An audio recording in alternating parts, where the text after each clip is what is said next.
মানুষ মানবে না, জুলাই যোদ্ধারা মানবে না। প্রয়োজনে আবার রাস্তায় নামবে, আবার যুদ্ধ হবে। আজও পর্যন্ত জুলাই সনদকে আইনি ভিত্তি প্রদান করতে পারেন নাই, লজ্জা হওয়া উচিত আপনাদের। 24-এর জুলাই সনদ, সেই জুলাই সনদের আইনি ভিত্তি, এটা আগামীর বাংলাদেশের বাঁচা মরার প্রশ্ন। 24-এর জুলাই সনদের আইনি ভিত্তি 24-এর গণ অভ্যুত্থানের রাষ্ট্রীয় স্বীকৃতির প্রশ্ন। 24-এর জুলাই সনদের আইনি ভিত্তি আমার হাজার হাজার মায়ের কোল খালি করা আমাদের শহীদদের পবিত্র রক্তের প্রতি শ্রদ্ধার প্রশ্ন। ডক্টর ইউনূস সাহেব সহ অন্তর্বর্তীকালীন সরকারকে আমরা প্রশ্ন করতে চাই, আমাদের যে সকল সন্তানদের বুকের রক্তের উপর ক্ষমতার মসনদে আপনারা বসেছেন, আজও পর্যন্ত জুলাই সনদকে আইনি ভিত্তি প্রদান করতে পারেন নাই, লজ্জা হওয়া উচিত আপনাদের।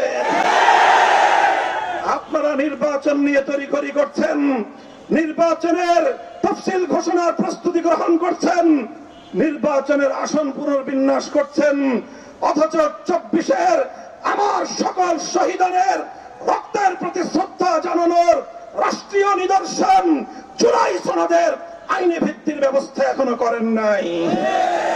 পরিষ্কার ভাষায় বলতে চাই, জুলাই সনদের আইনি ভিত্তি প্রদান করে তার ভিত্তিতে আগামী ফেব্রুয়ারিতে বাংলাদেশের 13শ জাতীয় সংসদ নির্বাচন অনুষ্ঠিত হবে। বিকল্প কোন চিন্তার সুযোগ বাংলার মাটিতে নাই। এজন্য আমাদের স্পষ্ট দাবি, রাষ্ট্রপতির আদেশের মাধ্যমে প্রাথমিক জুলাই সনদের আইনি ভিত্তির প্রাথমিক মর্যাদা প্রদান করতে হবে।